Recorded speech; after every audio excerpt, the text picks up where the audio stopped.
So we are outside. First things first. Yeah. There's a few words you can't say. What are the words we can't say? One of them is...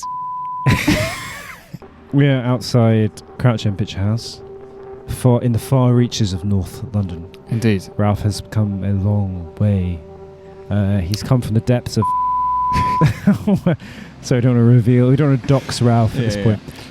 We are about to see Annette by Leos Carax, French film director. Yes. A rather an eccentric guy. The film stars Marion Cotillard and Adam Driver. It's a new film. It was opening a film at Cannes, which is often a mixed blessing for a film. Mm-hmm. It's had mixed reviews. I haven't really read any reviews, but I've stayed clear of it. All I've seen is kind of third-tier memes cascading out of the kind of like Twitter sphere about this film.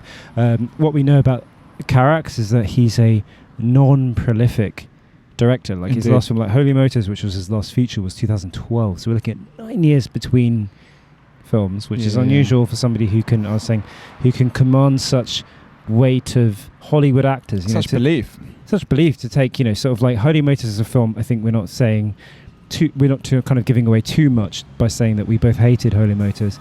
It's an art theatre kid film of intense cringiness and quite cringe over performance. Yeah, and it sort of could have been something good. It kind of is weird in that way. It's going for something quite interesting, but it just and we should celebrate cold and spectacle and largesse. Exactly. We love ambitious failure, which Holy Motors absolutely is. We must also characterise his work as also being good in places. Lovers on the Bridge, I thought, was fantastic. Mm-hmm. Boy Meets Pont Neuf, Les Amants Pont Neuf. And there's also Bad Blood, which is the film everyone seems to remember. The Night is Young is the English title of that. Yeah, Night is Young. So Night is Young and Bad and Pont Neuf are two films that people remember very fondly. And Boy Meets Girl, his first one that he made when he was 24, which was black and white. And then Holy Motors, which I'm not going to kind of like over stir the pot, but I feel like Holy Motors has this kind of like Fellini-esque and carnival energy to it. Yeah. All his films do, to be fair. Yeah, they all do. They have this kind of I suspect Annette will too. Yeah, so you look at the new wave, but then you look at the kind of like the modernist carnivalesque modernism of European cinema, and he's very much in that tradition. We're going into this film kind of not anticipating too much. We've heard some good things. I don't think I've heard any good things, to be fair. But the good I like what I have is personnel. I have Carax having made three amazing films, actually, but MacBeth sang is good as well. Driver, who I think is an excellent actor, really hard to dislike, he's not committed. He's got a deep commitment to roles. Yes, which is always interesting to see somebody kind of fully that he never kind of phones it in with his roles. He's fully committed, even if it's a bad role. But he's had a kind of patchy history of production, Carax, because obviously Pont Neuf, he built an entire bridge. Facsimile of the Pont Neuf Bridge, which was anyway closed when he was trying to film, and that led to some torturous production issues. He's basically one of those filmmakers who it's surprising he's ever made any films. And yet he has. So I'm kind of interested to see how his grandiose spectacle kind of like plays out over the next 2.5 hours. It is 2.5 hours. Yeah. And it's just gone 8 p.m. and we're going to go in. Okay, it's time to set the scene. We're just in a bar near the cinema. You might be able to hear a bit of ambient rumbling. Yeah, we're just drinking an Aspels. We might be able to ASMR that. We might be able to... The glasses are plastic, so the noise wasn't very exciting. COVID is over. So we just finished Annette, which is 2.5 hours long. It's a musical. It's a sort of melodrama. It's about a comedian and an opera singer who have a whirlwind romance, have a child, and then their picturesque life turns to tragedy. It stars Adam Driver and Marion Cotillard. It has a musical score by Sparks. Sparks, a band which you may know from other screenings at the moment. They've just had a biopic produced about them. A band I was vaguely aware of before the existence of this onslaught of marketing, but anyway, that's I'd never heard of them. And of course the film's directed by Leos Carax. So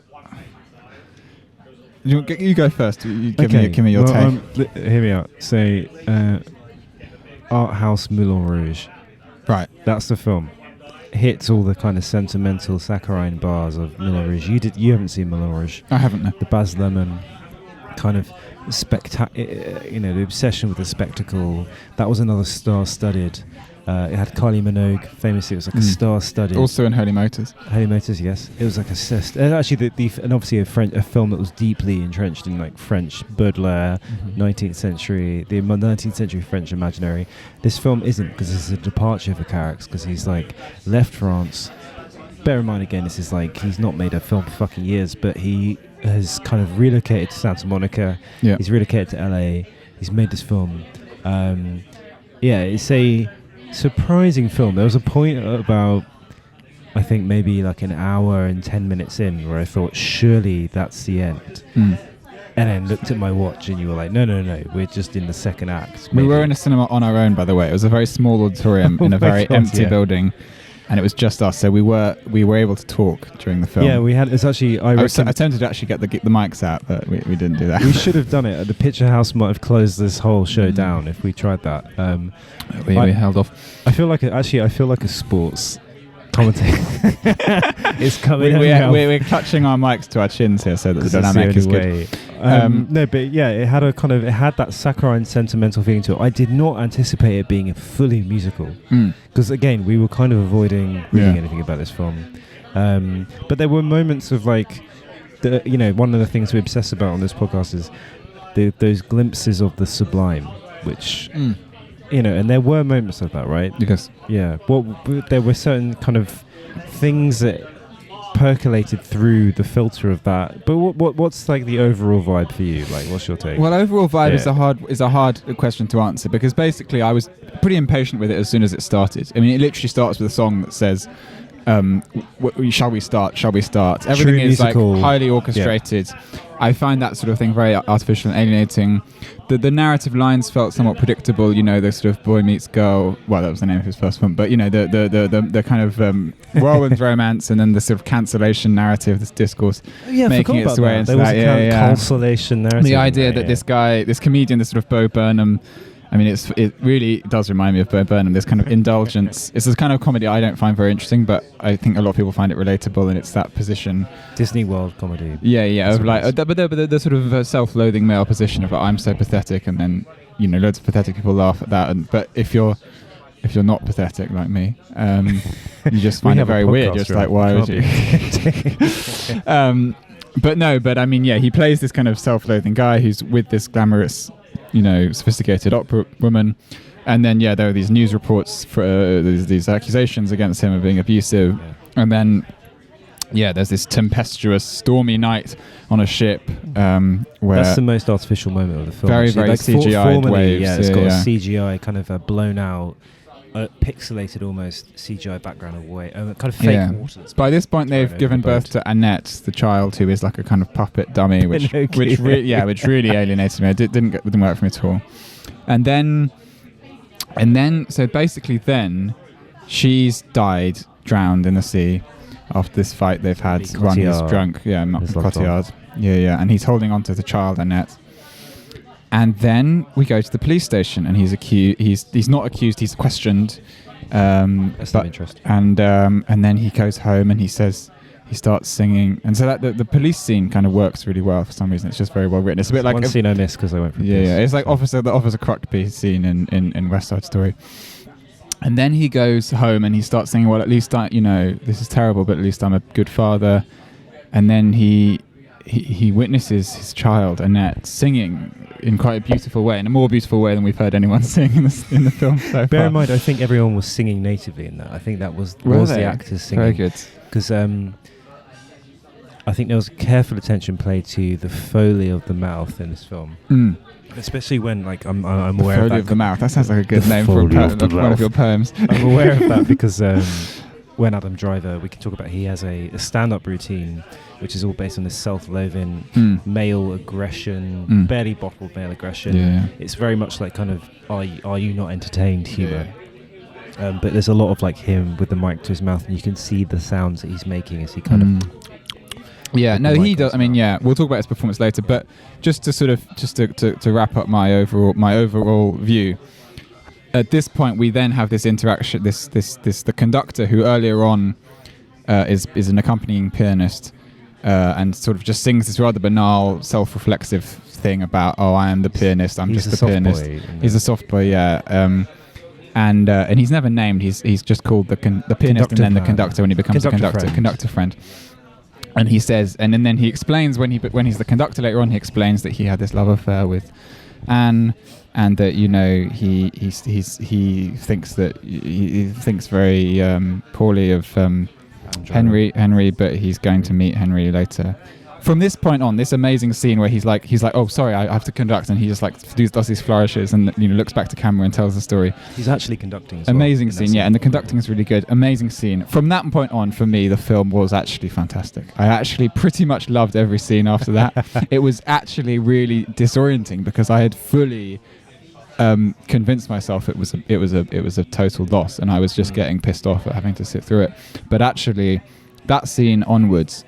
There are a few little bumpy bits that I was like not sure about, but I was totally carried forward.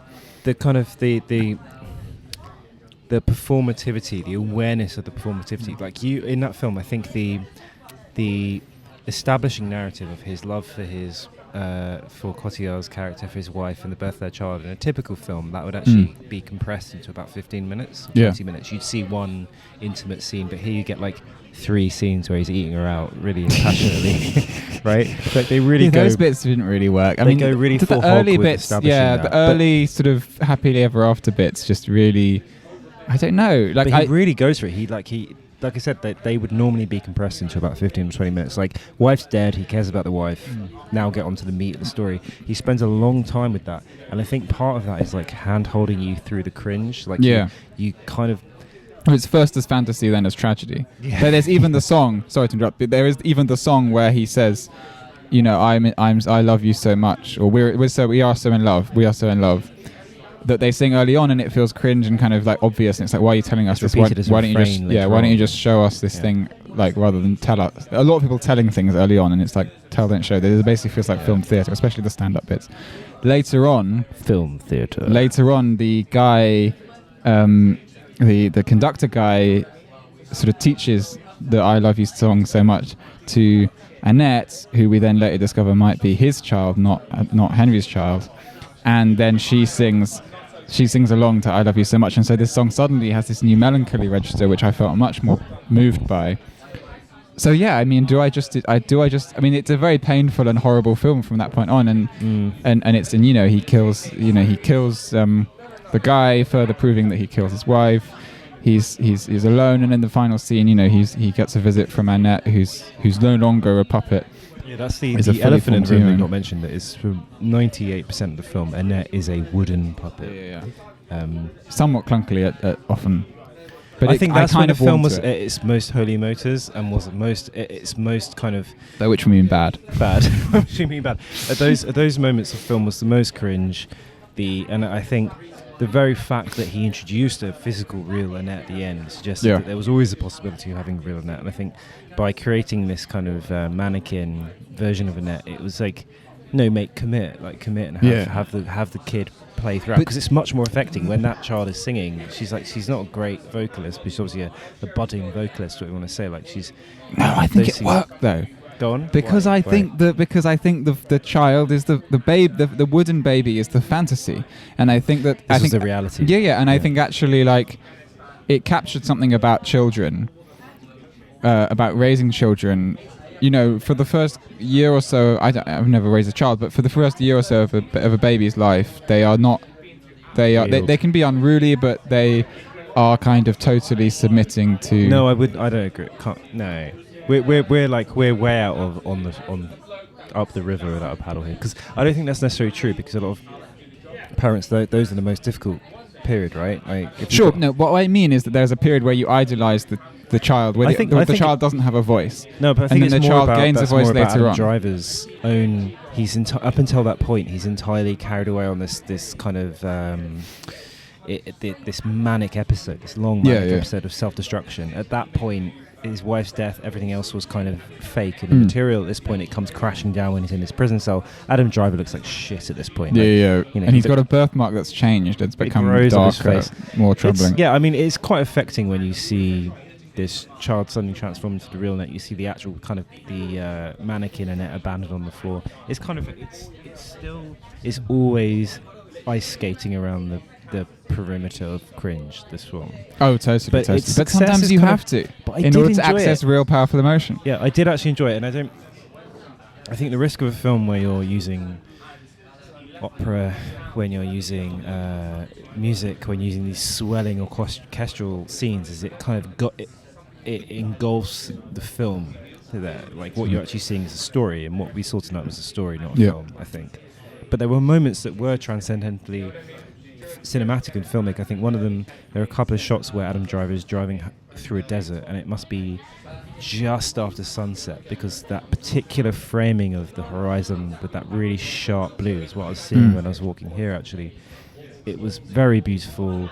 The conducting scene was incredible, where you see this conductor friend character conducting, and then he pauses he's doing a piece to camera, like this fourth wall breaking moment, and he pauses it to just dive into this kind of so good, this swell to kind of, and he's really carried away with the emotion, and that's kind of moments like that. It's just it's pure cinema. Yeah, it's totally. Other times only cinema could do that. Really. Yeah, only cinema can do that. Other times, it's a nice story. That's why I kind of like alluded to, or didn't allude to, suggested Moulin Rouge, because it has those kind of like hits those easy saccharine sentimental beats. But its success as a film is that, despite that, I actually really enjoyed it, which I did not expect. Well, I think that Carrack's great strength, and I think Lovers on the Bridge is still the finest example of it, is that he manages to articulate huge emotion through absurdity. And the great example in Lovers on the Bridge, the sort of Chaplin-esque tramp-like figure that Denis Lavant plays, his girlfriend, this fellow tramp played by Juliette Binoche, has this terrible affliction that's eye problem that's degrading her eyesight. She's going blind, and these adverts are appearing in the city from her family saying, "We've found a doctor who can cure your problem. Please come forward." And Denis Lavant's character realizes that as soon as she gets her eyes fixed and goes back to the normal world, she'll see the reality. She'll no longer kind of want, like in City Lights, you know. Well, there's an interesting theme for Carrack's, which is the spectacle and the reality. There's people seeing through the veil of wealth or love, or being caught up in the emotion of something, of a moment. And I think that is cinema, because I said to you very early on in that screening, I was like, this feels like silent film, which is an unusual thing to think about a film. But all his films do. Carrack's is like the most Chaplin-esque art house director I can think of. But they do. There's particular scenes at the beginning where it's sad he drops this concept. At the beginning of the film, he uses the chorus, which is Henry's audience for the most part. He uses a Greek chorus of people who interrogate him as a comedian. It's like, why are you a comedian? Why are you a comedian? They're kind of digging at his own pain, the tears of the clown. He drops that concept. You lose the Greek chorus later on in the film, which is a shame, because if you've got a Greek chorus, the Greek chorus needs to be at the beginning, the middle, and the end. And they reflect kind of at the end of Antigone, whatever, they reflect on the kind of the crisis that's unfolded. Here he kind of drops it, but there are really amazing moments where he shoots the this synchronized audience kind of interrogating him on stage when he's doing his comedy routine, and it's shot in this kind of green filtered light, and it's like it's Fritz Lang. It's like it's pure Metropolis. It's like it's amazing, like silent film that you're seeing, even though it's really reliant on sound. I mean, I have to say, I didn't like any of the comedy bits, because I don't think bits were like, they weren't funny. Even when they were meant to be funny, they had this strange energy. It's called The Ape of God. Who's he supposed to be playing there? Bo Burnham, basically. Bo Burnham, sort of more deranged serial killer, but Bo Burnham. Who's the other guy, the drunk guy, who's self-hating drunk guy? He was on Charlie Brooker for ages. Oh, Doug Stanhope. And my name's Doug Stanhope, and that's where I drink. There's kind of like there's kind of like a Doug Stanhope-y thing about it, and it's kind of like he does a show in LA, in Las Vegas, and there's this kind of the through line is about this, like, I hate to use this word, but this kind of toxic masculinity, barely contained masculine insufficiency, because she's a really successful opera performer, and he's this kind of struggling comedian. He's a clown, yeah. But it's exactly like Lovers on the Bridge. And to continue the thing about the eyesight thing, he sees these posters, the Dennis Levant character sees the posters of her face around the city and tries to destroy them. And it's like this amazing, and it's all absurd how many posters there are, like literally everywhere he goes. On the subway, he's like trying to burn down the subway basically just to get rid of all these posters. He ends up killing someone who puts the posters up because he's set fire to all the posters in the guy's van. The guy runs to the van and he gets blown up. He ends up in prison. I mean, it's very similar to Lovers on the Bridge. Like, the guy ends up in prison because he's like so in love, but the way he loves is kind of possessive and sad and self-hating, and so it's sort of doomed love. So yeah, and it's exactly like that in Annette, and there are these moments like when he finds when he hears the Annette sing the song "We Love Each Other So Much," or whatever it's called, and that idea of you taught her, who taught her that song? That was our song, and then this realization that actually, Anne was loved by someone else, and there's something else going on, and the possession is falling apart, and then the anger, and then repeating the drowning, and all these things are like epic and huge, and that's we've kind of lost that a bit. We're so realist and naturalistic. I think there are few directors who really go that hard with the absurdity of emotion. Because I mentioned in our first initial clip about Fellini, and people forget, people see Fellini as this cold, clinical, hard modernist. But you forget, obviously 8.5, the Dolce Vita, like, he was fully invested in this carnivalesque, self-referential cinema, and that's why he's a modernist, probably one of the greatest modernist filmmakers. But you see there, like, the influence of advertising, the influence of roads, liminal spaces. I talked about it earlier. One of the things Carrick's is obsessed with, these like liminal transitional spaces. The limousine in Holy Motors.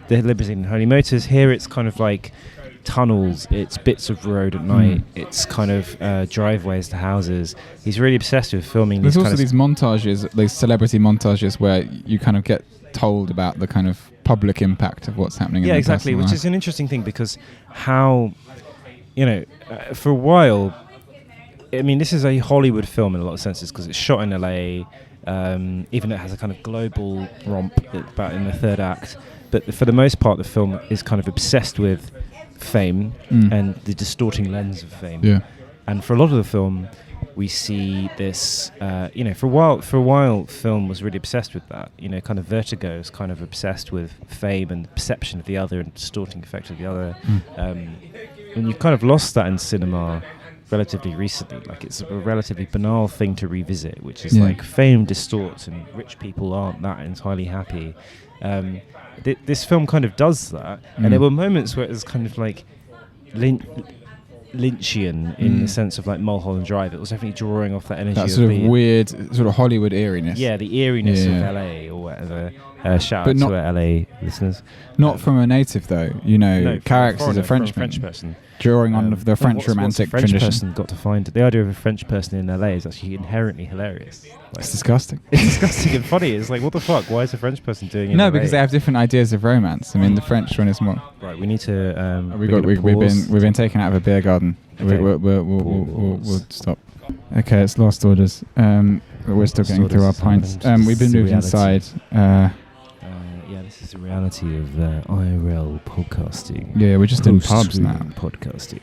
So what were we saying? You were celebrating just the expression of emotion through metaphors and very on the nose visual set pieces, which I think is that's the Chaplin. I mean, that City Lights. I think I don't know. I've never seen an interview with Carrick or really heard him talk about his craft, but it seems like City Lights and maybe The Kid as well. A lot of French people are very, very French important. Filmmakers are obsessed with the heritage of French filmmaking, which unusually has its roots in the fairground. Like the history of silent film, like the formation of Pathé and Gaumont, they were all, for years, they made their bread money from screening in carnivals and festivals. Like there's a strong kind of performative physical comedy element to, and which actually Adam Driver is the natural performer for that, because he's a deeply physical comedian. Like one of the things we said about this film is like Adam Driver exceeds the limits of this film. Yeah, he's bursting out of it. Yeah. Well, for the first half, he's bursting out of it, and then the second half, he is the right level for it, I think, because the film steps up. But he is. He went to Juilliard. He knows, when you see like documentary footage of him doing his Marine Corps theatre stuff, you realise that he is an all singing, all dancing performer, and he has huge range. He's a sort of, his craft is down. He's a professional. Yeah. And he can be, he can do a musical. And I'd never seen him do a musical. I've never seen him, but he's clearly singing. He clearly has like enough of a voice to carry the tune. Totally, yeah. And he's extremely magnetic and charismatic to watch. He blows these a kind of cotillard, like a kind of veteran art house ingenue out the water, because he's got this intense, fiery, physical, sinewy appearance. And he also has this quite chameleon-like ability to change from this quite youthful. He has a youthfulness that by the end transforms into this haggard. Like he looks like this kind of. He looks like to age him actually quite impressively. Yeah, some come and see shit right there. But I think it was like, it's weird having this like mannequin wooden child thing, which is like the main. I get. There's like a kind of point to it. It still kind of contributes to the cringeometer. It pissed me off initially, but I think in the end it worked. What I want to know actually about this film is like, did the first half have to be shit? Like, is it a thing where I just had to get used to what that? Maybe if I rewatched it, I'd like it all. Yeah, you were adapting. I was really moved by loads of the songs later on, and they were doing things that were quite similar to the annoying stuff in the first half. Opera. That's the art of like opera. Opera sounds. One of the things about, you could listen to Rigoletto, you could listen to anything. It's like opera sounds off-putting and distant until you realise that most of the narratives of opera are relatively simplistic, saccharine. Yeah, which narrative. I'm all for emotion being strong, but I mean, and it just seemed like people literally talking about their feelings. Like like in the first outcome, but in in the first song, like we are so in love, we are so in like with each. It just seemed really. It seemed over the top. It seemed absurd, But I think that they were. But the second time around, it had new meaning to set up the fall of those tracks later, because there was a lot of echoing and repetition of these things later. Anything that was raised in the first half of the film was then kind of given this twisted mirror image of itself in the second half of the film. Yeah, I don't know. I enjoyed it more, and a lot of that is the being pulled along by the emotional efficacy of these songs. I think, like you said, I don't think this was a film. This wasn't a film. It was a really well told story that had moments of filmic brilliance. At moments, the constellations were such that it made itself into an excellent film.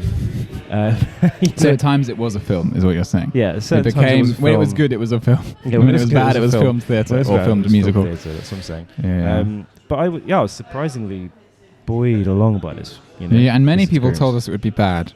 So those people were somewhat wrong, somewhat repressed, somewhat ill. Do you think they weren't in touch with it? They're just cold. I'm not talking to those people anymore. No, we've cut them off. Sorry, George. You were great on the Klug episode. Did George? George was like, Annette is awful. One of the things that pissed me off about this was the cringiness of the wooden mannequin. Was its inability to be filmic. Its refusal to adhere to commit to the bit of the Greek chorus, which was one of the strongest elements. This is probably a good point to end on. What would it have meant for it to commit to the bit of the Greek chorus? Well, the Greek chorus would have been there at the very beginning. It would have been there throughout, echoing refrains, commenting on the action. That we love each other so much. Yeah, it would have. It would. The Greek chorus's role is the emotional barometer of. But didn't that happen in the film? No, not really. They were there as an interrogator, but not. They were never. The Greek chorus speaks to the audience. Okay. And they would have been there at the end. The film actually ends quite abruptly in this jail cell when he has this meeting with Annette. We haven't even talked about Annette's rise to fame. He basically exploits Annette for her voice and takes on this globe-trotting musical tour where he kind of obviously rakes in the money, but that part of the narrative isn't even really that important. It's just established the fact that he's kind of trying to keep the ghost of his wife, a dead wife, alive through his child. And feel like he has something, sort of something to love. It's all about love, and that's why I think the ending is so good, because he's saying he's asking to be able to love his daughter, and his daughter is trying to draw boundaries. His daughter is trying to say, respect. I don't think you can. I don't want to be loved by you because I'm scared by you, because you are like a damaging person. Because he literally kills her mum and her dad, allegedly.